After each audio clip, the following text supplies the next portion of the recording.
Hello, everyone, and welcome back to another episode of Play, Pause, Rewind, our 129th episode. Would you look at that? We're on time. We're back on schedule. Niles, how have you been the last couple weeks since we recorded? Good and busy as always. Getting ready to move apartments, which is always a fun time, and just trying to get pieces in place there. And that's just lots of packing, lots of trying to get my shit together, and yeah, that's about it, I guess. How about you, Dylan? How have you been since our last episode? Yep, same, just staying busy as always. Working on personal projects, trying to get in a little bit better shape. Cut my hair. It's short. Yeah, I was gonna say, Yeah. nice haircut. Thank you. It's short again. It's been long for over a year, and it's time for a change. But this week Fair. will be a fun topic. I think we are back talking some TV, and we are returning for the fourth time to talk about the television show Invincible. And Invincible Season 4 is the continuation of the Amazon adaptation of Robert Kirkman's comic of the same name and follows young superhero Mark Grayson, Invincible, and his fellow heroes as they attempt to defend Earth from various supervillains and the impending threat of the Viltrum Empire. The series stars Stephen Yeun, Gillian Jacobs, Sandra Oh, J.K. Simmons, Walton Goggins, Seth Rogen, Mark Hamill, and many, many more. Niles, what are your initial non-spoiler thoughts on Season 4 of Invincible?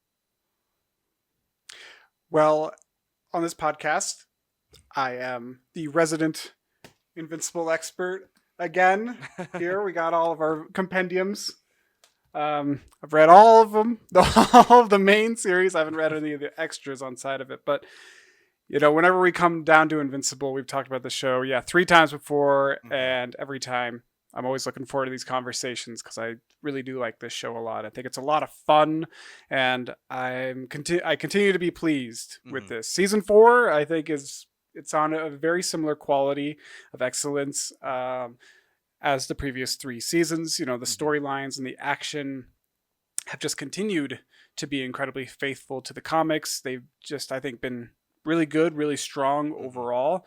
And I greatly appreciate that commitment to the source material. You don't see that that kind of faithfulness, that kind of commitment to in these kind of like all these kinds of like IPs, but not only that, but they continue to build upon the comics, improve specific character arcs, and they kind of take some risks and they inject new material into the story as well.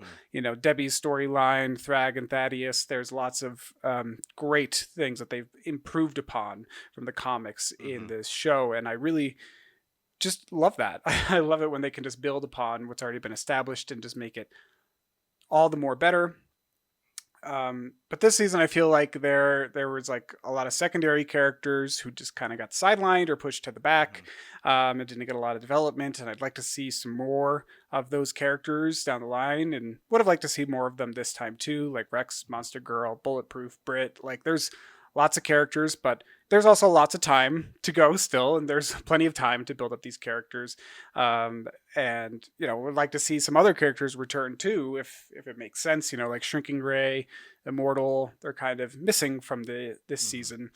And I am pretty positive on season 4 of Invincible, but unfortunately I do feel like this season is plagued by similar issues as seasons 2 and 3 specifically. That would be, or my main gripes would be the intro episodes are kind of slow. Like I think the first arc of each season is like a little, they're setting the stage, they're taking their time, but it's also very slow. And it's like, come on, just get there, get to the things I care about, please. But things take time. And then I just feel like the animation quality, I feel like this season especially, I noticed is just kind of lacking. Like I didn't mind it as much. I think the previous 3 seasons, and especially that first season, is just like beautiful. I think like that the animation there is so crisp, it's so fluid. But it's kind of frustrating because Amazon is this behemoth corporation with limitless money at this point. To me, it's like it makes zero sense why the animation looks the way it does for the bulk of these episodes. Like the final 3 episodes of like each season are like they look pretty great. Like that's where they obviously put the most budget and time in. But it just boggles my mind. Like this animation could just be so much better. Mm-hmm. Like there's this new Invincible versus game that's come out, and I haven't played it. I've only seen like some cutscenes and some character animations, but Mm-hmm. everything that I've seen from that video game, and it's 3D, so it's entirely different. But it's like it's so fluid. It's Mm-hmm. just impressive. Like they obviously put hours and hours and hours and hours into this, and it's just like, how could the animation of the show be what it is when there's like a video game that's doing it better? Mm-hmm. So I'm just a little frustrated with that side of the show, but all that aside, I will say that I'm very pleased with it. The quality of the storytelling has not dipped, in my opinion, and the character arcs and writing are still very strong. But that's enough out of me. Dylan, what are your thoughts on Invincible season 4? Very, very similar to yours, honestly. But also I want to say, like as Niles alluded to, we have reviewed each season of this show already, and I'll make sure Mm-hmm. the YouTube videos for those reviews are linked in the description as well. But yeah, I really enjoyed this season, and I continue to enjoy the show overall. But I think, as you just said, this season continues to be plagued by the same issues we've had with the show for many years. Most notably the animation. Subjectively, too, Mm-hmm. I don't love the art style they've chosen for this show, but that's just my personal taste, and I think I would mind it less if Amazon gave the animation team the time and budget they need. We know Mm-hmm. here that this is not an issue of talent or skill on behalf of the animators. They are doing the best they can with the resources allotted to them, and it's like they are not staffed properly, from what I understand, to Yeah. execute a show of this scale in the timeline they have. And that is the timeline they have is in part due to us, the fandom, because remember that huge wait Yeah. between season 1 and season 2. People were like, what the fuck? It's been like 3 years, right? And shows Mm-hmm. this is a problem with modern TV in general, right? The long gap between seasons, like the boys, I think, is every 2 years, which is a lot already. But House of the Dragons, multiple years Yeah. between seasons. Stranger Things, especially, was like probably the most egregious example of this, right? Like they did Right. 5 seasons over like 11 years or something like that. Like, Yeah. um, it's Yep. yeah, Mm-hmm. it's a symptom of the streaming era for sure, and I believe a lot of that has to do with just the renewal cadence of shows and the way production is working in the streaming era. Like the seasons aren't getting renewed before the new season starts. So back in the day, you would have writers Mm-hmm. working and like getting things ready, and the pre-production team was getting things set up so that like filming was always happening at a regular interval. But yeah, animation, it's still a problem. Amazon, like you said, limitless resources. This is probably one of their more popular shows. Invincible, from what I understand, is incredibly Yeah. popular and highly viewed. So put the money Yes. behind it. I have one more issue with it too, but I'm going to save that for spoilers because it's tough to discuss without getting into specifics about the story. Um, Yeah. Yeah. those those issues aside, though, the writing this season is fantastic, and the voice acting as well, very strong. Mm-hmm. And I think the stuff relating to Nolan specifically is some of the best material in the entire show. Nolan is the standout character of Mm-hmm. season 4 for me. Um, like final non-spoiler thoughts from my end. Like I think if you like Invincible, you'll like this. If you don't like Invincible or you're kind of sick of superhero stuff, this is not going to be what wins you over. It's more Invincible. If you like it, it's here. Yeah. Right. Yeah. If you like the show, Yeah, why are you not watching season 4? Like, keep going. yeah. Do you have any other thoughts before we transition over into spoilers? No, I want to get into spoilers because, yeah, there's a lot to go over. Mm-hmm. And I think, yeah, why don't we start off with a very brief season recap? Mm-hmm. I know you already gave us one really quickly at the top, but more into the spoilers, season Mhm. 4 mainly covers the Viltrumite War and introduces the arch villain Mhm. of the series, or one of the big ones, Mhm. Grand Regent Thrag. Aside from that, Mark, right at the start of the season, he officially kills his first person, straight up, and it messes with his mind. It messes with his kind of, you know, equilibrium, I would say, his internal morality, his code, and Mhm. everything like that. Um, Nolan and Alan are out there rounding up allies and finding weapons to use against Mhm. the Viltrumite Empire. Eve temporarily loses her powers due to a pregnancy. Um, Mark assists Satan in reclaiming his throne, which I love. I think that's a great thing. Mhm. Um, in the context of the show. Mhm. Yeah. um, Invincible, Invincible Inc. Is still going. Mark and Oliver team up to help Titan, Mhm. who's kind of this recurring character as well through the seasons. They help him as he attempts to maintain his power in the criminal underworld. But yeah, like I said, the Viltrumite War is the main thing here. Mhm. Telescria, which is kind of the homeworld for the coalition of planets, is besieged. Mhm. Mark kills Conquest in a space battle. The Graysons and Thaddeus destroy Viltrum, and Thrag kills Thaddeus and nearly kills the Graysons. Mhm. He spares them, but the Viltrumites disappear and then reappear in the last place anyone would expect. I think that covers it. Yes. One thing I did want to say Yeah. too that I meant to put a note of in non spoilers, but you alluded to Mm-hmm. like some of the improvements and changes from the comic that they've made, and Robert Yes. Kirkman has talked about how like one of the changes they made this season was this character with what's her name, Tech Jacket or something like that, the Iron Tech Jacket. the Yes. Iron Girl Mm-hmm. character. Mm-hmm.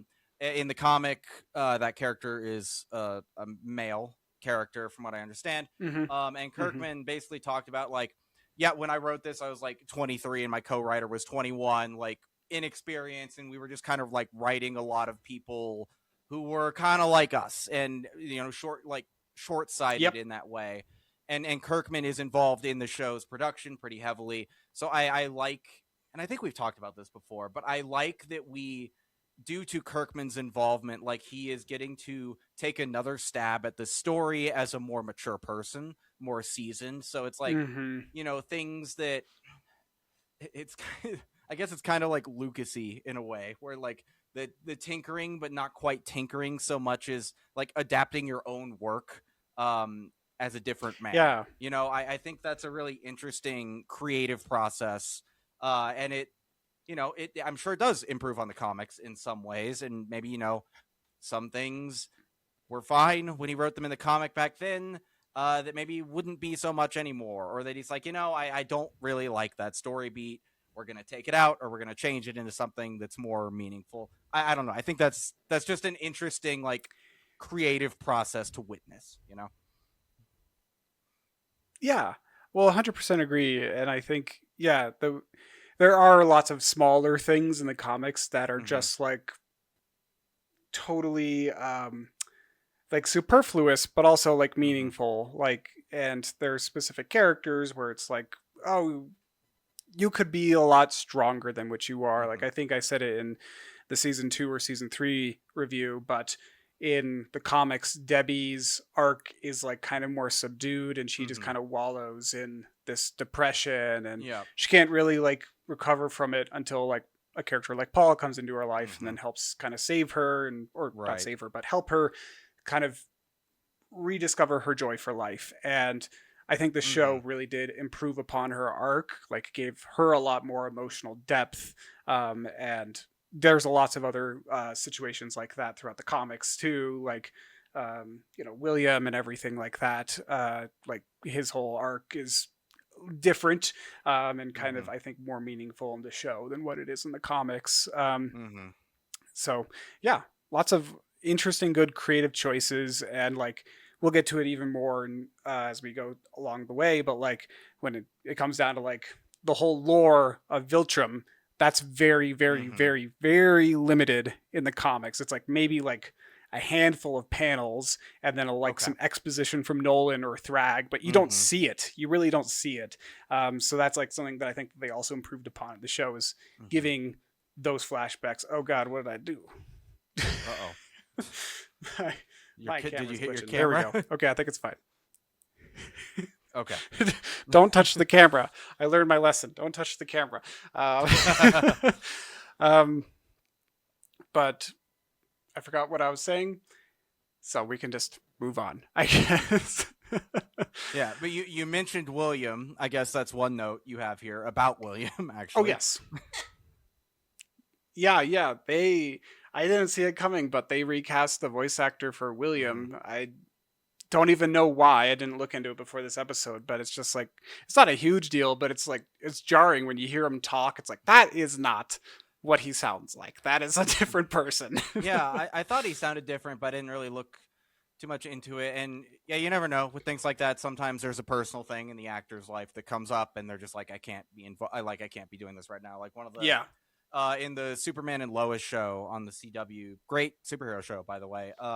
One of Clark and Lois's sons gets recast going into season 3, and it was just the actor was dealing with some personal shit and had to take a step away from the limelight and was just like, it's not good for my mental health to be doing this right now. And it's like, more Right. power to you. That's Yeah. really responsible and self-aware, and also good on the production to allow that to happen. I don't know what happened here, but that is, Yeah. always a little jumpy when that happens.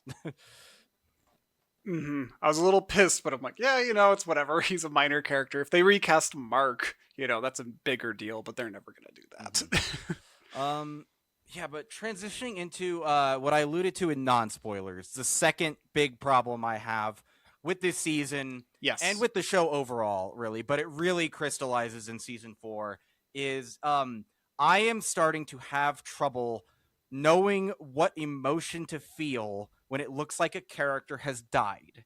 There have been at this point, there's so many moments where characters are brutally attacked and it looks like they're 100% dead, only to be Right. alive later. And it's really starting to affect my investment in these scenes. Like last season, Adam Eve, right? Conquest brutalizes Yes. her. And like that one's fine because it functions as a reveal of how powerful she is and all that stuff, whatever. But Yeah. Yeah. this season we have Mark getting his insides like completely scooped out of his body by Conquest. Ugh. It's a very like visceral and upsetting scene, only for him to recover. And yes, he's in a coma for like 3 months or something, and it takes a long time, but he's alive. Then we have Oliver getting his like face smashed in and his arm ripped off, and we're told he's alive and recovering. We also get Nolan getting someone like having someone punch through his body, and he's fine. Yeah. He's mostly fine. And but on the flip side of it too, we have all these Viltrumites getting a fucking one shot by Space Racer's laser gun thing, Right. and Conquest is dead. Why is Conquest dead and Mark isn't? Like it's I Right. I don't like nitpicking in this way, and I don't mind a death fake out here and there. That's part of like playing with the audience a little bit. That's okay, but it's just like it's affecting how I watch the show because I don't know if I'm supposed to feel sadness or a sense of loss anytime a character looks like they're dead. Like I don't know what kills these guys and what doesn't. Like Thetis gets his head ripped off, and I'm like, well, he's probably dead, but maybe not. I don't know. Maybe not. Maybe he's fine. Yeah. And additionally, like, why are Thetis and the other Viltrumites like seemingly easier to kill than Mark and Nolan? Other than Thrag. Thrag seems like invincible, but it's like I just don't understand the power scaling here, and it's affecting the tension of every action scene for me at this point. I totally get how you feel because I remember feeling that way at times reading the comics, like these death fake outs. Yeah, it's exactly all the ones you just alluded to, like when he gets his guts ripped out in the comics. by the way. That shot, that whole sequence is very, very faithful. Like even that shot at the end where he's like holding his stomachs and they fly in to see him, like that's straight out of the comics. That's a very famous, in my opinion, panel. But I totally agree. Yeah, like sometimes when I was reading the comics, I remember just being like just utterly like flabbergasted. Like I have no idea how this happened or what's going to happen next, and how am I supposed to feel about this? But I always have this sense in the back of my head, like, well, nothing's going to happen to Mark. He's got to make it all the way, you know? Like, right. And that's fine. Like that's most stories, you know, like I'm not expecting this to be Game of Thrones. Right. But I just want to have a better sense of when are they actually in danger? You know, I don't, because I don't know anymore. And there was one moment that they got me. They made me laugh when there's the post-credit scene, and it looks like Conquest is gonna rise again. And I was sitting there, I'm like, no, I'm so over this. And then it's a bait and switch, and I laughed out loud in my living room. Like it was genuinely funny because I guess they're in on the joke at this point. Like they know they're kind of pushing the limit of this, and they're like, haha. But no, I liked that. I also liked Nolan's sort of like ritual of respect and funeral for Conquest, and it touches on his arc a little bit this season too. But he's just like, he's like, yeah, this guy was our enemy and he's a piece of shit, but like he was still a member of my culture and I respected his feats in a way. Like he deserves a burial. Yeah. I enjoyed that. Yeah, and that's like a thing too in the comics that like that I was realizing too. When that happened, I went back and I kind of reread that comic again because I was like just curious what lined up. And when he like is burying Conquest in the book or in the comics, he has this long monologue where he like talks about like, yeah, exactly what you were saying. We hated him. He was a bad guy. He did terrible things, but I respected him. And like he was a warrior. He was like one of the best warriors of our race. So he deserves a proper burial. And it was like this whole long monologue. And then in the show, like the dialogue for that scene is just like 3 lines. It's like quick and over. And I'm fine with that, but like I think that sometimes the comics, it gives you a lot of information, and the show is like, no, we're gonna synthesize that. We don't need all that context, you know. I feel like that is kind of something that keeps happening in the show, which I'm not upset about, but sometimes I'm like, give me just a little more, you know. But and I totally agree. I was totally faked out by that. For a second, too, I was going to scream about Conquest coming back. Like, no, not again. But there was a side of me that was also kind of welcoming that. But I don't know. That's neither here nor there. Because going back to the finality of things, I remember back in season 1, one of the things that attracted me to this show was the deaths of the Guardians of the Globe, right? I saw that clip on like my Instagram feed or something like that, and I was like, I have to watch this show because it seems like there's just like this finality to these superhero stories. Finally, like something that's like, it's not just going to keep going on and on. It's like, no, these characters have a definitive ending, dying at the hands of Omni-Man. But I feel like that sense of finality just dissipates over time in this show, and it's dissipated at this point, or dissipated because so many heroes who are supposed to be dead forever, like Shrinking Ray, for instance, from like season 2, she like that character died in that fortress. Like the Lizard League kills them, and there's no coming back. But she does, and I think it turns into a really nice arc, you know, especially for Rex Splode and Shrinking Ray. They have a really nice thing in season 3, but like, there's so many characters that like. That would be a death blow to me or to anyone else I know if a Viltrumite stuck his hand through my stomach. Like, I'm dead. Like, there's no way around that. Like, but so like the short answer to your question, Dylan, which is kind of crazy bullshit, it just boils down to strength in the comics. Like, Viltrumites are like incredibly strong beings that can regenerate from just about any injury. Like, literal Supermen, as long as their body is still connected in some way, more or less, they can regenerate, which is just crazy crazy bullshit. That's comic book logic. Mm-hmm. And then they add on this even crazier logic of like, well, because Viltrumites survive, like they live thousands of years and they survive Mm-hmm. thousands of battles. Each battle they become stronger and stronger and stronger, like Conquest and Thrag. That's why they're so strong, is because they've Okay. fought so much. And but then there's like this element of plot armor that comes in too, and you can Mm-hmm. see that with all of these characters at the end of season 4. They're like, we can't kill Nolan and Oliver and Mark just yet. Like, there's still some story to tell here, so we can't just kill them right here, even though they should. They should be dead, but Yeah. they just can't because they have plot armor. Mm-hmm. Yeah, but now that we've addressed that, which is the main negative I have of this show, honestly, Mhm. like we've dwelled on it a lot. I don't want people to think we don't like it. Both of us like this show quite a bit. The Yes. strongest Yes. element of this season for me, Nolan's road to redemption. I think there's really rich material here. J.K. Simmons is crushing the performance of all of this as well. I found out this week. Mhm. Actually, that he was first approached to play Cecil, and then Robert Kirkman sent him the script, and he was like, Oh. I'm actually more drawn to Omni-Man," and so that's how he ended up playing Nolan, which I think is really interesting. Wow. Yeah, Huh. he would have been good in the Cecil role too, but he works so well as Omni-Man. It's like hard to see it as Yes. anyone else. His voice is Mm-hmm. perfect for Nolan. Yeah, like I think him and Walton Goggins perfectly Yeah. cast.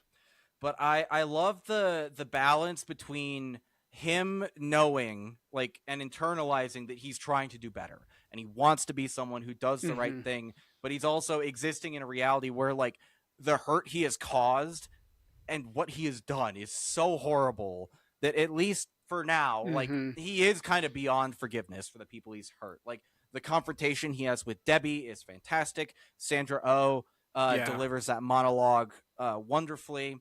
But I also really loved a standout sequence for me was the scene with Art, where he goes back to the like Mhm.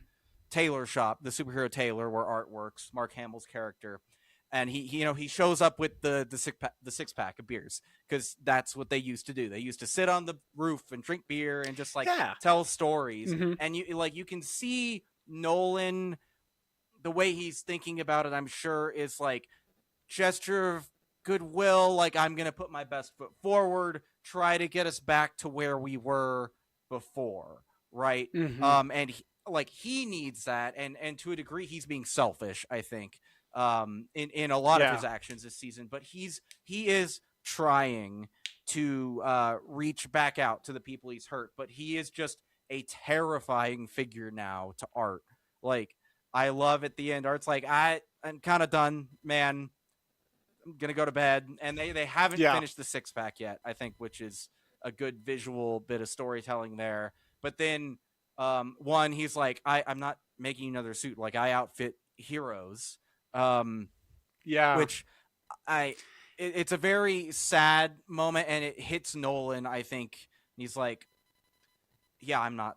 You're right. I'm not that anymore. But then when he flies away, and you see Art Right. just like grip his heart and like lean over in like having a panic attack basically, and he's like, oh, he's Yeah. been freaked the fuck out this entire time. It works so Yeah. well, and it's so understandable for from his point of view, because Mhm. like he hasn't been with Nolan like we have through the show. Like he hasn't seen those steps that he's taking. Exactly. And I think the show does a good job of showing that Mm-hmm. perspective pretty consistently with the characters. But you're so right. I loved that sequence too, and I think I would react in a very similar way if I had a conversation with Homelander or, Brightburn or something like Mm-hmm. that. I'd be like, okay, you could kill me at any moment Uh-huh. here. Like, I just gotta tread very carefully and not say anything wrong. Yeah, it's so good, and I totally agree. Nolan's incredibly well written. If I wish I looked this up earlier, but I'm pretty sure when Nolan comes back to Mm-hmm. Earth, the um he doesn't have like a conversation with Art, if I'm remembering Oh, right. Like interesting. I think he Okay. kind of mainly focuses on reconnecting with Debbie. Um Mm-hmm. Yeah, and then they leave to go to Telescria. So yeah, I think he just kind of like art isn't really his priority. So I'm glad that they included this scene as well to kind of Mm-hmm. reestablish that friendship there. Because Art in the comics, he has a similar spiral as Debbie, where he's just like, I Mm. trusted Dolan for so long, and he just becomes Mm-hmm. like an alcoholic and just is incredibly Oh, interesting. depressed. Um, Yeah. yeah, I but I don't remember everything about Art because he was so secondary. yeah. I also really like the scene with Cecil. Nolan goes back to Yeah, the the iconic like think Mark think where the meme yeah, but the crater where he like beats the shit out of Mark and Cecil turns up, and I like their dynamic because on the one hand Cecil's like, yeah, do not come closer to me, what the fuck are you thinking, and also like, what are you doing yeah, here? But I really like the interaction where Nolan is like, I'm trying, and Cecil is like, I know, man. Like, I get it. I understand. It's probably not enough, hmm but I understand and I know. Like, and it's like, he yeah, definitely doesn't trust Nolan, but he trusts Mark. And Mark, I think, buys what his dad is doing. So, like, through transitive property or whatever, Cecil's like, yeah, I know you're helping. I understand. But I don't trust you and I really don't want you yeah, here. um, that yeah, that scene of them like watching from the Pentagon as Mark and Nolan's ship is getting ready to take off, where they're just like waiting with hmm bated breath until there are no Viltrumites on the planet. Um, and then hmm even after that, when Donald asks him, it's like, is it a good thing or a bad thing that there are no Viltrumites here? And he's like, honestly, I don't know. Like, That's a good answer. Good answer. yeah. But yeah, I agree. Nolan he's such a good Mm-hmm. character in this show, and you're right. He has reached this epiphany. I think between his time in like the Mm-hmm. prison and his time with the Anthraxia with the bug Mm-hmm. people, and everything, and all the stuff he's been doing with Alan. I feel like he has reached this epiphany, this understanding that what he did on Earth in Chicago was incredibly wrong, was so fucked up, Mm-hmm. and he although he is kind of torn between this loyalty to his people, he recognizes that their vision of conquering the universe is fucked up beyond belief, and I think his moral values are like have shifted, from his time on Earth, and all like the reflection that he's done too. Mm-hmm. Yeah, he's fantastically written, and one thing that we also got in the show here that we didn't get in the comics, Mm. is Nolan's backstory. We got some more Nolan's backstory. We got a glimpse into his like, I think it was his 18th birthday Mm-hmm. or something like that on Viltrum, where it's like, oh, it's your name day or whatever, and now that you're in adulthood, you have to fight your parents and survive, which is Mm-hmm. brutal, but I kind of love it. And then him dealing with the scourge virus and Mm-hmm. everything, like I think that flashback provided a lot of rich context about Nolan's character, about why he is the way Mm-hmm. he is. He had these incredibly abusive parents, but I guess that was the norm on Viltrum, and that's just kind of like why he was so violent with Mark. But also, you can see like the influence of his dad too. I feel like his dad was probably a little more reasonable than his mom and was like, hey, we don't need to kill our son right now. I think he's learned his lesson. And Yeah. I think Nolan kind of carries that same reasonableness to an extent. Mm-hmm. Yeah, and I think too, you touched on the sort of conflict he's dealing with, how he's torn between the coalition of planets cause and also some loyalty to his Mm-hmm. people. But you even see that the like sadness he has about what they're planning to do to the Viltrumites, it is motivated by the growth he's gone on, right? Like, I think he's Yes. just like, he's like, I don't want to eradicate a species. Like, I don't want to destroy Yes. every, like, and we'll talk about this more later in the episode too, because we have a section on this. But it's like, what he is being asked to do is fucked up in its own way, right? It's, you know And Yeah. if he wasn't having second thoughts about that, then that would almost be more of a red flag. Maybe he hasn't had as much character growth as we thought. If you're not second guessing that specific Yeah. order. Very good point. Well, yeah, it's like, am I willing to commit genocide against my own people to stop the genocide of everybody else? And it's like, oh, that is a tough situation to be in. Exactly. But yeah. Yeah, I think I alluded to this earlier, but I think some of the things that I loved the most about season 4 has been the introduction of new things that I wasn't expecting. Right, I've said it in all 3 previous episodes of Invincible that we've talked about the seasons. These 3 previous seasons. Every time we talk about Invincible, I say I know everything that's going to happen in this story, and that is great. But it's also like it kind of takes some of that surprise away, like I'm sure that you were surprised by like the big reveal at the end of what happens with the Viltrumites and where they went. Like I think that's such a great reveal, but I knew it was coming, so it's like, oh, it kind of takes some of the oomph out of it for me. So it's like whenever there's new elements that I didn't expect, whenever those are introduced, they really do capture my entire attention. And there was a lot of new things interjected into the Invincible plot this season. One of which was the backstory for Thrag, Thaddeus, and then also just time spent on Viltrum. These were things that were not covered in the comics. Like, there were probably a few panels. I haven't read them in a while, even though they're right there. But there's definitely some panels in the comics that provide some context, right?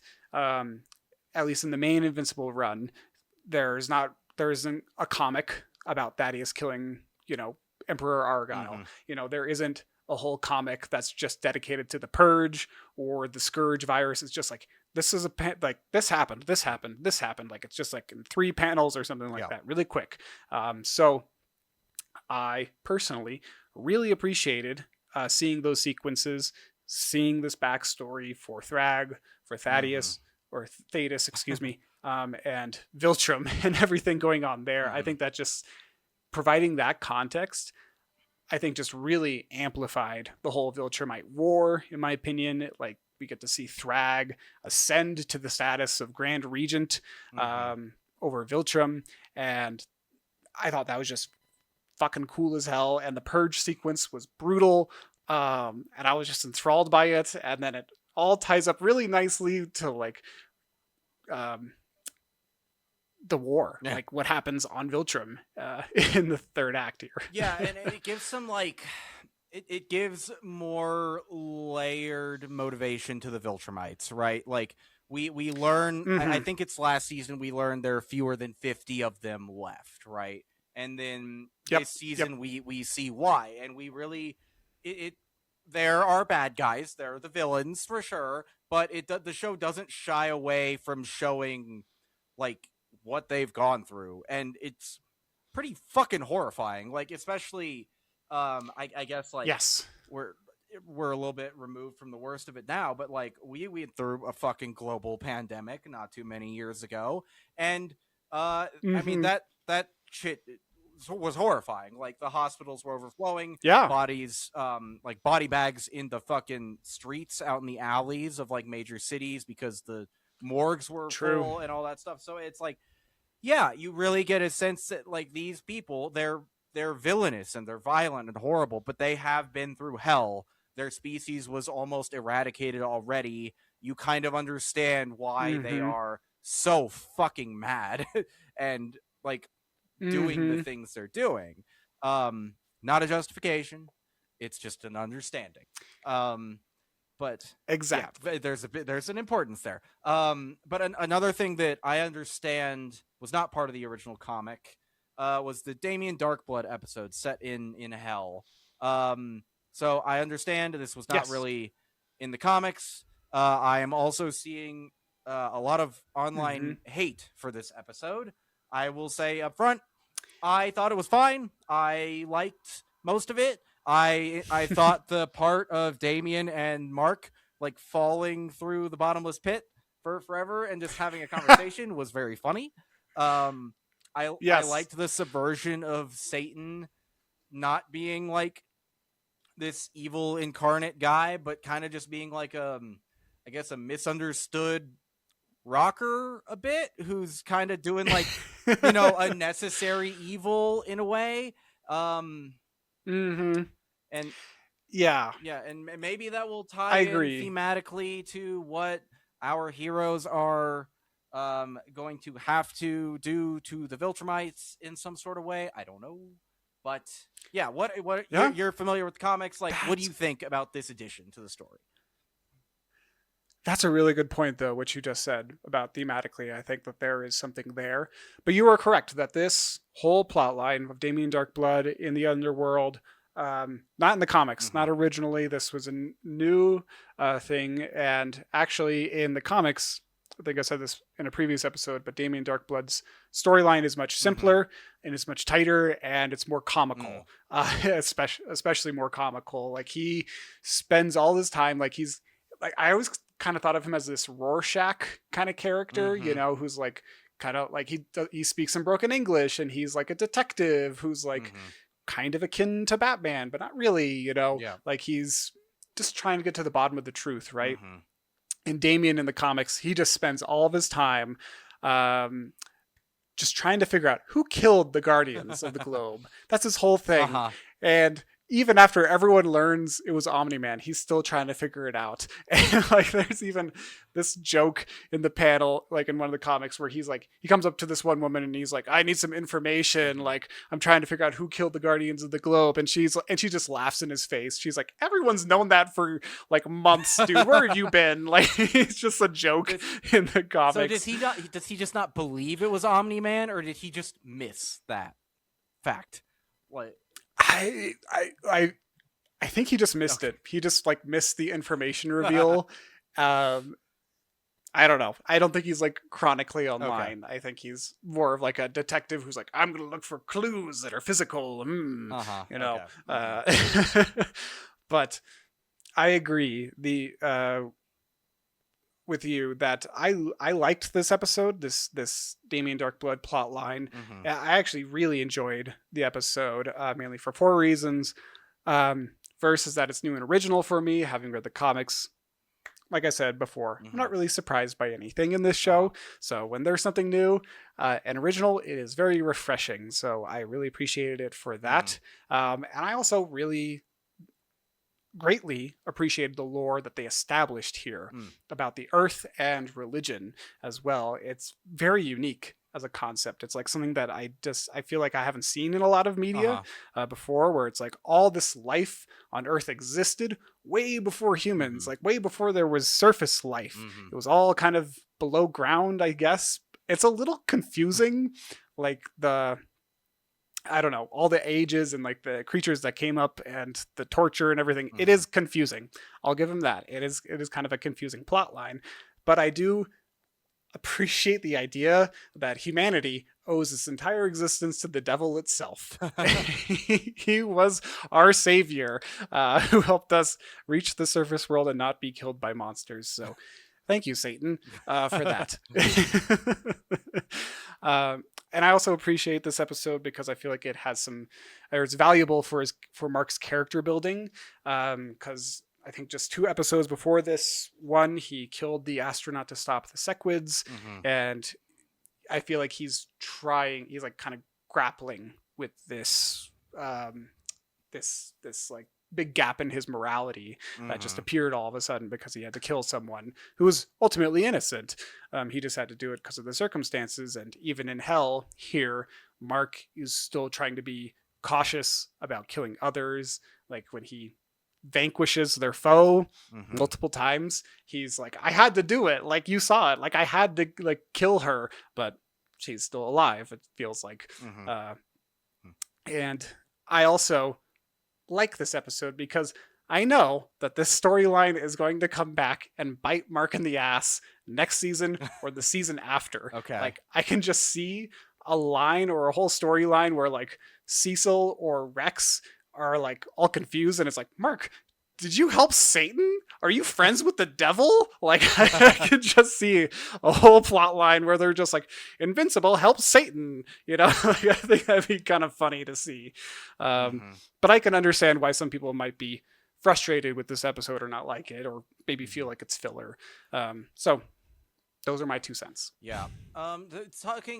Jumping to something else really quick though, 'cause it just reminded me, like, Mark having to kill the astronaut at the beginning of this season is another problem I'm having with this show. I think a little bit. It's like they're constantly like doing this thing where it's like, oh, is this what's gonna push Mark over the edge and he's gonna go dark and he's gonna like turn or something like that. I'm like, they've been like playing that a lot. And it's kind of and also him having to kill the astronaut, that feels like a crossing the threshold into a darker place moment. It doesn't end up happening that way, but also it pales in comparison to the scene where he thinks he killed Angstrom Levi the first time. And I'm just like, this is a weaker echo of a better beat. The "I thought you were stronger" line is so good. It's one of the best moments in the show, I think. Just like complete fucking horror at what he's just done because he thought his opponent was stronger. Agreed. And it's like, okay, yeah, if he'd waited a literal second or two longer, he would have gotten the thing to save the day or whatever. And he just like made a tough judgment call. And it leads to a scene I like, which we'll talk about later on. But it's kind of like, okay, you're playing this beat of like, maybe he goes dark. Maybe he goes dark. Do it or don't at this point. I'm kind of over the flirting with it. Like, decide what you're doing with the character here. It's because it's, again, like, it's like the death fake outs. It's like, quit faking me out with this. Commit or don't. Yeah. It needs to be something like seriously dramatic for Mark to change. And, Angstrom, I think, was like the closest that we got to that. Yep. Well, and it motivates him to change the suit, and he's more cynical for a while. Like, that one, Yes, absolutely. You're 100% right there. Piggybacking off of the Damien Darkblood plotline, I will also say that I honestly enjoyed the Titan arc this season, who is the kind of criminal underground mastermind guy with the rock exterior. I always forget his name, so I have to look it up before we hop on these calls. But I appreciated it for what it was, and I do not recall that arc from the comics. Maybe it was there, but I don't remember it being there. But I liked it. I thought this was kind of cool and got us kind of back in that underground. And also that battle with the Magna attack guy, who's like Magneto assassin character. It's like, I thought that was really cool. Like, what a cool superpower to be a little assassin just throwing metal at people and killing them instantly. Like, that's cool. Yeah. I like this character, Titan. He's kind of like a Wilson Fisk Kingpin type. I used to think he was more like Lex Luthor, but I think he's actually closer to Kingpin. Like, he really cares about the city and his community in his own way, but he's also like using the community as like a stepping ladder for his own personal like wealth and power. But he's a cool character. I like that we revisit him. So is he just a much more minor player at this point in the comics? Like, he had his arc early on, and he's just kind of not there. Yeah, if I'm remembering right, like the criminal underworld stuff with the dragon and Titan and Machine Head. I don't remember what happens to that, but it definitely falls to more of the background as the series goes on. Like there's just pieces like that where it's like, we have more important things to focus on, or just other time passes. Really, time passes in the comics. It seems like they've put a lot of effort into doing stuff like that in the show, because from what I remember you saying, like once Mark and Amber break up in the comic, she kind of just disappears too, right? And then the show, she's not in this season, but she sticks around doing things for a lot longer than that in the show than what I remember you saying. Yeah, that is true. Yeah, there's like a plot point that I don't think that they're going to bring into the story, because I think we passed the point where it could have worked. But there's a piece of Amber's storyline where she actually, the guy she starts dating after Merc, ends up being abusive, and there's like kind of Oh, a whole little plot line there where Mark like protects her and like, you know, exercises his superpowers to fuck with that guy. But I don't think they're doing that because it's like, yeah, that's I don't think that's a plot line we really need in this yeah. show. Yeah. But in terms of things, and this goes back to a critique I had. I think it was season 3. I don't remember, but there was one point where I said in one of our past reviews where I'm like, I really like this show, but there's so many Mhm. characters, and I feel like it's not really focusing very well on any one of them to the extent Yeah. that I would like. Not the case this season. This season focuses very heavily on one storyline, the war with the Viltrumites. And it's set Hmm. for the most part in space. I think they leave Earth in like episode 4, and they are there pretty much the whole time. They're out and about. Yeah, something like that. It was a solid change of pace. Like we've been to space before in this show, but never anything to this extent. I enjoyed a Hmm. lot of the stuff we got with the coalition of planets and the fight against the Viltrumites. I thought that little like parody of Star Trek: The Next Generation was fun with the purple conehead guy who's dressed like Captain Hmm. Picard but very incompetent. I thought that was pretty funny. Um, I, Yeah, that's from the comics yeah, too, and that's a fun little addition. I love that yeah. bit. I love the gag of Nolan is having to sleep on the couch while Alan and his girlfriend are just like fucking every single night, and then only after like a week of that does he find out that there are tons of other cabins where he could have been staying, and he's like, "What the fuck?" I thought that was really funny. I yeah. Go ahead. Do you have any? I love those bits. Mhm. That just keeps coming up in the comics too. Like, oh yeah, the character's having sex. Let's give him some privacy. Mhm. But then yeah, Nolan's stuck on the ship where he's stuck in Alan's apartment, and it's like I can't get away. I Mhm. can't get away from this. Yeah. It's very adult. Mhm. Yeah. I also thought Yeah. it was. Oh no, go ahead. I think you had a thought before mine. No, yeah, I was just gonna say that I really liked the back and forth of the war. Mhm. It mirrored the comics a lot. You have some panels where it's like, here's something that's happening in the coalition versus Viltrum war, Mhm. and then it flashes back to them on that planet, and they're like, oh, Mark's still recovering. Let's Mhm. go off and have an adventure, and then it flashes back to another like, you know, battle, and then it's like, oh, here's just Oliver and his dad hanging out fishing. Yeah. It's like I liked that back and forth, and that Mhm. that comes through the show really well Yep. here. Yep. And we get some good like bonding time with Nolan and Oliver. Wow. Obviously, Oliver's like very pissed at him at first. It takes us a little while to figure out why. It's because Nolan Hmm. said that being with his mom was a mistake, which it's like, Oh, dude, that's you got to stop that's saying rough. stuff like that.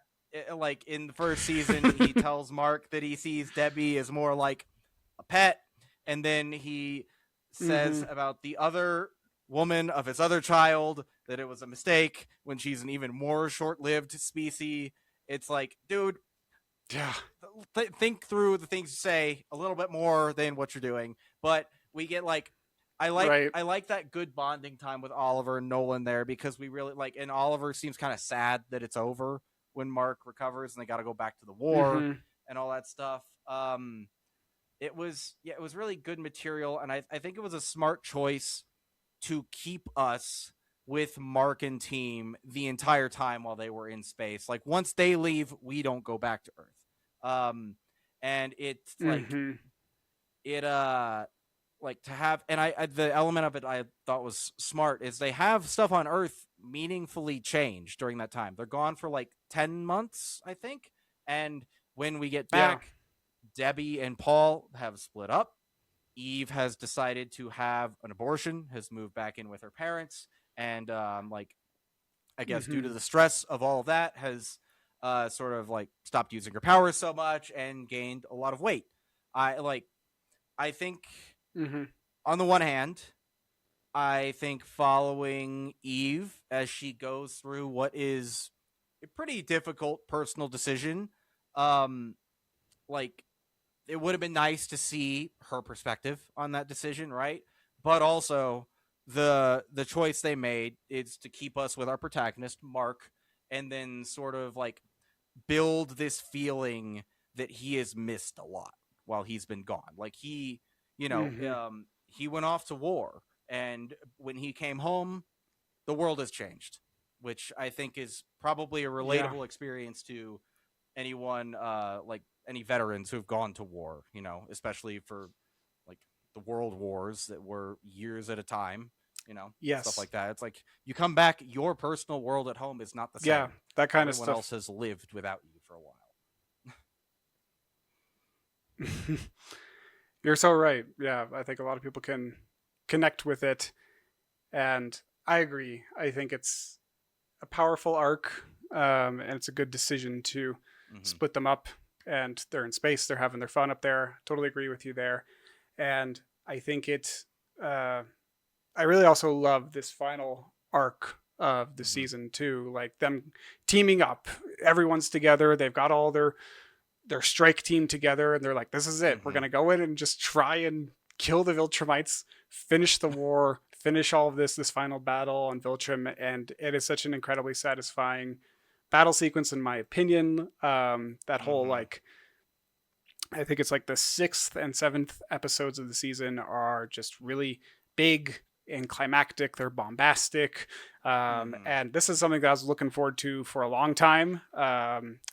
Every time that we've been talking about Invincible, I'm like, just you wait, just you wait. And this is one of those moments where it's like, it's Hmm. finally culminated, and I don't think it disappointed. And my God, like, those impact frames for like Thrag, like when Hmm. Mark hits him and it just like, the frames like show him as like kind of this devil character for a second. It's Yeah. just so beautiful. And that's what I'm talking Hmm. about with the animation. It's like when they want to be good and they have the time to do it, it looks so Hmm. good. And then it doesn't in other sequences. It's like, come on, I want some consistency. Yeah, exactly. It's like it's very apparent that the animation team is having to be very diligent and make choices about where the animation gets to shine. And it shines in this arc Hmm. for sure. And it has to because the scope of what's happening is enormous, right? Like Space Racer shoots his gun through Viltrum, allowing Thetis, Hmm. Nolan, and Mark to fly through the planet and destabilize it entirely and have it explode. Yeah, Fucking insane. Um, but also like crazy. the entire time that this is happening, I am thinking about what Mark realizes at the end of the episode. I'm like, guys, you have a planet too. They're gonna go to it. Like they're Yeah. gonna go to your planet. Hmm. Like you're All you're you did not was winning piss this them fight here. off. Exactly. It's like you're not Hmm. gonna kill them all here. You kind of know this at that point. It's like don't make them angry in this specific way. It seems like a bad idea. Yeah. Yeah. Even even in the comics, when I was getting to that page, I'm like, what is this plan? This is ludicrous. Don't do it. That's crazy. Don't destroy a planet. You're not the Death Star. Like, come on. and, and also, it's like, if we're being totally honest about it, it does not help them at all. Like, it's not like the Viltrumites draw their strength from the planet. They're destroying it for no Yeah. reason.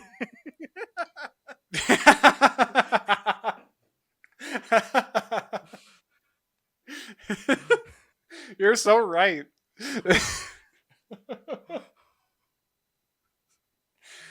But Oh, it's very cool. yeah. It's a very cool scene. Yeah.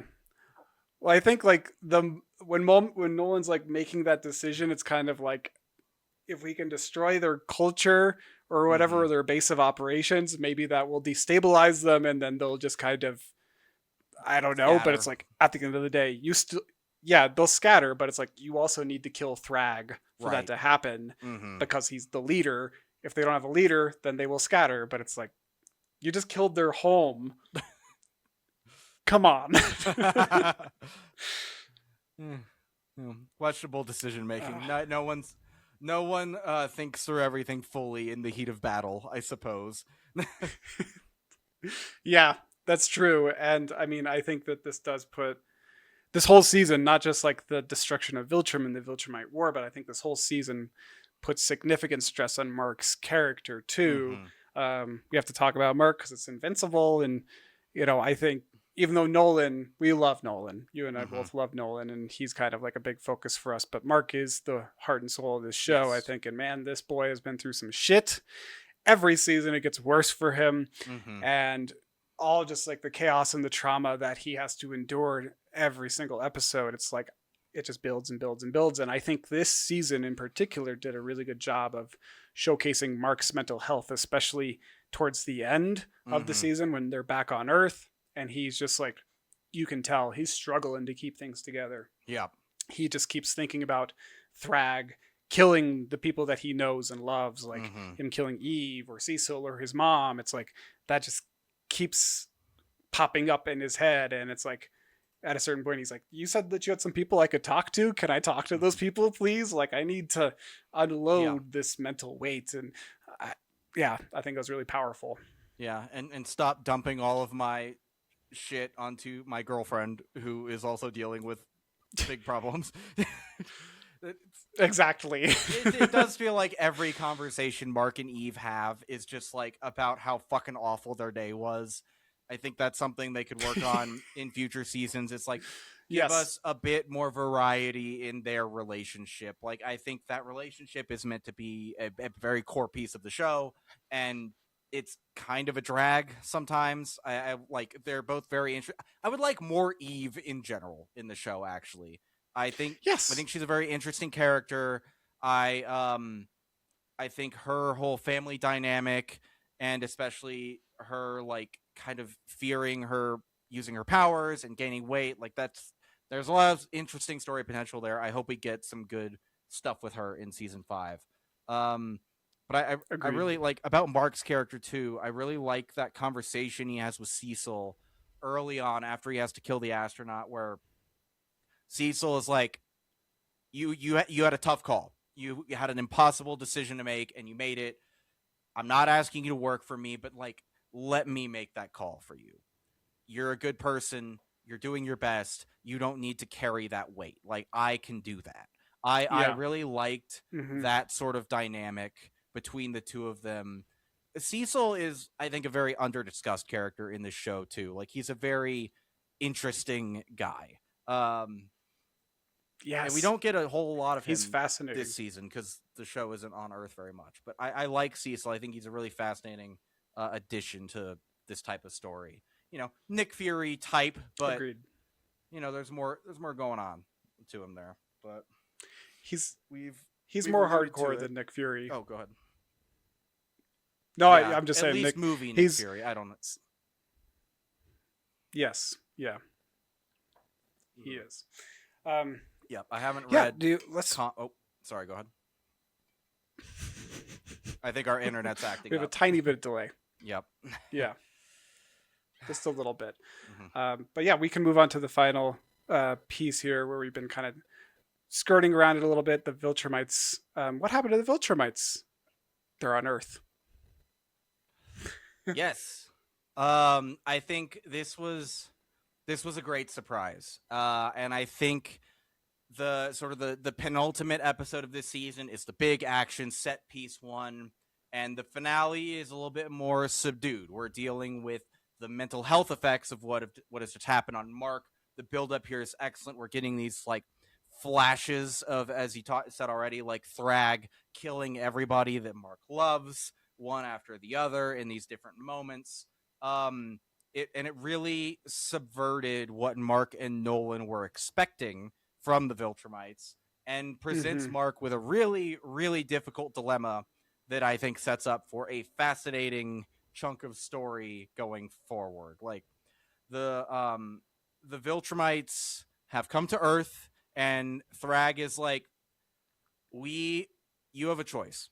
Either you can accept that we're here and you can let us integrate into your society and rebuild our race, and we won't bother you or anyone at all. Or you can say no and we're going to kill every person on this planet. and it's like it presents a really interesting ethical question too. One, obviously, like Mm-hmm. a very there is a right answer for Mark in this moment, the one that he makes, I would say, because it it Yes. buys Earth time, so not every single person dies that day. Um, but it's also Mm-hmm. a betrayal of the coalition and his father and what they've been fighting for all season, right? But it presents this really interesting ethical question, and I think what we see Nolan struggling with this season too is wiping out Viltrum the best path forward, right? On the one hand, they are a fascist empire, borderline unstoppable due to their strength. Yeah. Mm-hmm. On the other hand, though, and Mm-hmm. I think this is a very important distinction, they aren't just like a political faction, an ideological Yeah. force. They are a species. They are an entire species, and like Mm-hmm. we like I think us being shown the unfathomable level of loss this species has endured, and seeing such a focus on Nolan working to redeem himself this season is really like priming us to examine whether or not killing them is the right move, you know? Yeah, it does create this big ethical uh, dilemma, like you were saying. Yeah, totally agree. They made this impulsive decision during the battle to destroy Viltrum, and this opened up significant uncertainty about the future of everybody in general. But yeah, to your point, it's like, what is best here? Is it more morally ethical to wipe out an entire race or segment of people that are just committed to genocide, like, or should we try and integrate and solve this problem? It's Mm-hmm. yeah, a really deep and profound one to contemplate. Absolutely. Yeah, because, and I think like the question is, or what we're being forced to reckon with is like what Thetis is pushing is genocide. Like you understand how he got to the Yes. conclusion he did, but it's genocide. He's trying to wipe out an entire species from existence, right? And in doing so, robbing them of the opportunity to redeem themselves in the way Nolan did. And Mhm. we'll see. We'll see what happens with them on Earth, but it puts Mark in a very interesting position, to be sure. It is, and I think this whole situation opens up the door to another intriguing philosophical argument or discussion about, uh, you know, the Viltrumite philosophy versus the power of humanity, right? And the power of like society or just connection, community, those kinds of things. Like, will the Viltrumites follow in Nolan's footsteps and become more human, or will they stick with their commitment to the Viltrum Empire and remain firm and unwavering? Um, it's a tough question, and we'll see where it goes with the Viltrumites. So I guess to close out our conversation on Invincible season 4, what final section? What happens next? Obviously, so you're gonna allude to stuff. I'm just gonna spitball, but you first. What are some of the Mm-hmm. things we can expect to happen in the near future? Yes. So, without spoiling anything, here is what I will say, with as little spoilers as possible. We have not seen the last of many, many characters, such as Rex, Monster Girl, Duplicate, Duplapol, Immortal. Those people are coming back at some point. Um, Next season, we'll see. Um, Mark's moral values, they're going to be tested, possibly flipped. Um, a violent sexual assault will happen at some point. I'm not going to say anything more about that. And our little Invincible universe is going to continue to expand new characters will be introduced, and I'm sure lots of surprises along the way. Dylan, what about you? What do you think is going to happen next? Well, I have not read the comics, so I actually don't know. I'm just going to make some predictions. I think vaguely we're going to see some really interesting material between Nolan and Debbie on their journeys through space. I predict that Oliver will have aged substantially by the time Debbie sees him again, causing Debbie and Nolan to verbally recognize that Oliver is not going to be around very long. Maybe a few more years because of what he's been alive for 3 years at this point, right? That's kind of the timeline, and Something like he's that. already Sure. he's already in Hmm. like his twenties equivalent. Um, we haven't talked about him a whole lot this season, but he has that moment where it's like I made some friends for a while, but I outgrew them, and it's like his life is very tragic in the way he's been set up, and I think we're gonna have a really tragic arc for him because he is going to outage every other character. Um, Sure. unless maybe Robot is able to find a solution using something like what he's doing with Monster Girl. I don't know. Fun prediction, I guess. Adam Eve fitness arc. She's gonna work out a lot and get back in shape. Um, and Cool. and a last bigger prediction. For the biggest implications, I would say is like I predict there will start to be a fracturing of the Viltrum faction. I think some of them are going to sort of adapt to Earth better than others and like it there and sort of Hmm. not necessarily follow a redemption path like Nolan did, but they will lose commitment to the Viltrum cause because they develop earthly attachments. That's my final big prediction. Any closing thoughts on Invincible season 4? All I will say is that I can't wait for season 5.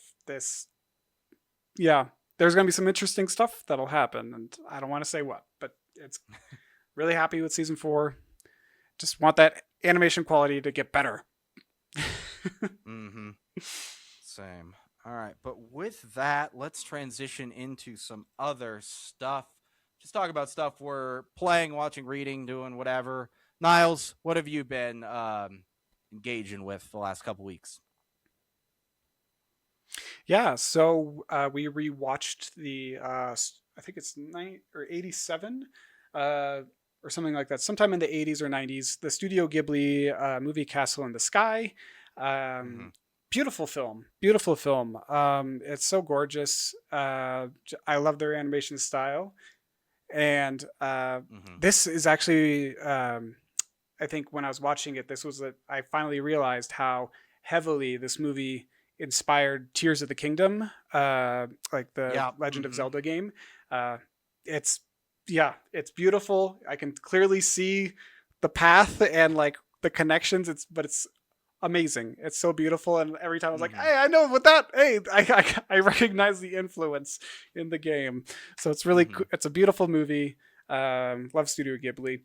We are continuing on with our Mad Men rewatch. We just finished season 3. It's a fantastic show. So nuanced. And yeah, the fact that I'm in advertising and marketing these days, I just have a deeper appreciation for the content. And then I am all up to date on The Boys season 5. What a fantastic season, in my opinion. I'm really liking where all the chips are settling. And we'll have a longer episode, a longer review on that when the show Mm-hmm. concludes. But yeah, I think that's kind of it for me. What about you, Dylan? What have you been exploring lately? I'm continuing to read Patrick Rothfuss's The Name of the Wind. Fantastic book. I really, really love it. It's such an interesting like character exploration, and we get to see like this guy, like he's telling the story of his life basically, and we're going through. It starts with his childhood, and it seems like it's just going to go all the way up to where he is in the present day. Very good stuff. I don't want to spoil it for anyone who Mm-hmm. hasn't read it. Also watching. I finished the new season of Monarch: Legacy of Monsters, the MonsterVerse Godzilla Kong show Mm-hmm. with Kurt and Wyatt Russell, Anna Sawai, and many others. It's fun. It's goofy, fun monster stuff. I like it. I think it's a fun show. Talked about it before, but yeah. Also Yeah. continuing to watch For All Mankind, the fifth and second to last season of that show. I'm a little bit behind, so catching up on that. I'm excited to see where it all goes. I'm curious to see how they wrap up this show. That's the story of it has spanned from the 1950s all the way now into the 2010s. So it's just like it's become a totally different animal than it was when it started, which has been really interesting to watch. Hmm. Also, I have jumped back into Diablo 4. The latest expansion, Lord of Mm. Hatred, came out, I think, last week or the week before. So far, really, really enjoying that new expansion. I am not like a hardcore Diablo player. I don't grind the in game all that much and stuff. But the story, I think, is Mm-hmm. fun. The world is fascinatingly miserable. I think I talked about it when I played the base game way back when. But like Ralph Ennison, who he's in all sorts of things, but he voices the Green Knight in the movie The Green Knight, or he plays the Green Knight. His character is Oh back in yeah. this expansion, Mm-hmm. front and center, and like he has one of my favorite voices in acting. So it's always nice to hear him in something. Um, Also continuing to play The Mm-hmm. Outer Worlds 2, funny RPG from Obsidian Entertainment, and also this they had the trailer for the remake of Assassin's Creed for Black Flag. That's the pirate one. Um Oh yeah. and so I Mm-hmm. was like, Mm-hmm. I have an itch for some Assassin's Creed. So I went and I subscribed to Ubisoft Plus and downloaded one of the Assassin's Creed games I have not played, Assassin's Creed Mm-hmm. Mirage. Sort of Assassin's Creed pivoted at one point to be these like huge, expansive pseudo RPG things. And that Yeah. doesn't really work for me with this franchise, but Mirage was meant to be more of a like return to form. So you follow this character named Basim in Baghdad. Sort of, it's Mm-hmm. I forget the exact era, Hmm. but it's like uh, pre-Crusades era because it takes place before the first game, Baghdad, which is really cool. It sort of feels like the series returning to its roots, in a lot of ways. Pretty early Cool. on in it, the game got mixed reviews when it came out, so we'll see how I end up liking it. But it's Yeah. fun to be running on rooftops again. It's it's a fun Yeah. series. Who doesn't love And that? yeah. And then last but not least, like you, I am caught up on season 5 of The Boys. I will save my thoughts on that for the episode, but like I don't know. I'm liking it. Like you, I enjoy it. A lot of people are saying the Boys has totally lost it. This season's weak or it's full of filler, and I just it no, not really. It's not. I don't think it Yeah, it's like not. maybe it's not as good as the peak of the show, but I think it's not really a huge dip in quality either.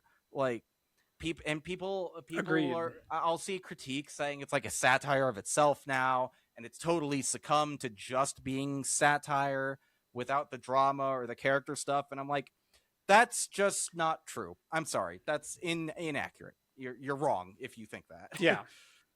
But Mm-hmm. well, Yeah. well, I think you and I are aligned on it. I can't mm, wait to talk about it. It's gonna be a fun yeah. episode, and I really don't know how it's gonna end at this point. Like I yeah.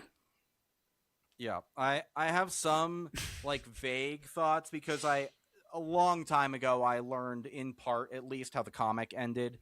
The show will be somewhat different, I'm Right. sure, but it's I hope my main hope for it is I hope it ends with a true level of finality. I want it to feel like the end of a story. I don't want some open-ended bullshit that can lead into 5 or 6 spin-off shows. Cough cough, Walking Dead. I'm glad that I did not stick Yeah. with The Walking Dead to the end because that shit would have made me so mad. Um, but that's Mm-hmm. what I want. I want it to feel like a complete story, which is also why like Yeah. we can mention now like Gen V got canceled in between our last episode and Mm-hmm. this one, and it's a bummer. I like that show. that being said, I was kind of worried because like if The Boys ends in a way that I want it to, I was having trouble imagining what Gen V season 3 would be. Um so, Hmm. we'll see. It all Yeah. depends on how The Boys ends. We'll talk about that later in May. I think I forget exactly when, but I think that's going to do it for us this week.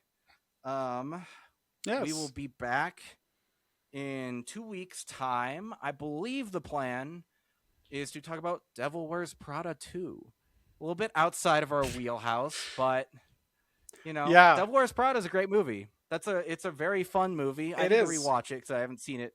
I haven't seen it in 10 years or so, but well, I think it's been about 10 years for me too. Yeah, but it's classic for a mhm, reason. It's such a good yeah. movie, so I'm excited to talk about it. And I feel like Hmm. my my knowledge of like the fashion industry when Devil's Wear Prada came out, it was probably like this. Now it's more like Uh huh. this. So it'll be a Oh, it's little bit of doubled. a I'll have a little more education to Hmm. spare. Yeah.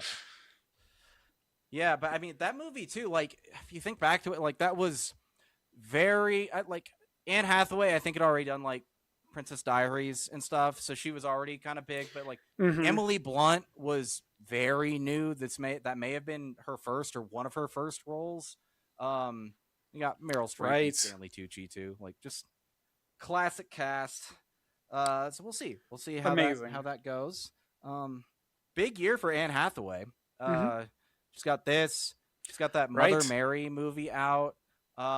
There's a third one that I'm Yeah. forgetting, but then she's in the Odyssey. Odyssey as well. Mm-hmm. Yeah. Which will be fun. Hmm. Yeah, she's got a lot of Um, stuff cooking. So excited for mhm. Odyssey too. That's going to be a fun episode when we get to it. Yeah. And by the time you all listen to this, this will no longer be the case, but we are recording on May the 4th. So May the 4th be with you. Hmm. Yeah. We forgot to do a Star Wars rewind this year, but we have 3 of them. I'll I guess link those in the Yes, description too if people want to see them. those were check them out. that was a fun Yeah, project, that series. But those were a lot of fun. Yeah, next year mhm. we'll have something more in the works for that. Until our next episode though, Niles, where can people find you online? You can find me on this podcast every 2 weeks, but you can also follow me on Instagram at Niles Got No Styles. Dylan, what about you? Where can people follow you online? On Instagram at DylanD1026, on Twitter at D-Day Movies, on YouTube at D-Day Movies. You can also find me here at this podcast, Play Pause Rewind, both on YouTube and your podcast platform of choice, as well as our second channel, Play Pause Rewind Videos. That is where Rewind lives, as well as some clips and shorts and all that stuff. All of that is linked in the description below. Thank you all so much for watching or listening. We really appreciate it. If you like the show, please leave a Hmm. review, tell a friend. That's how we get new listeners. And until next episode, Yeah. have a good one. Bye. Bye.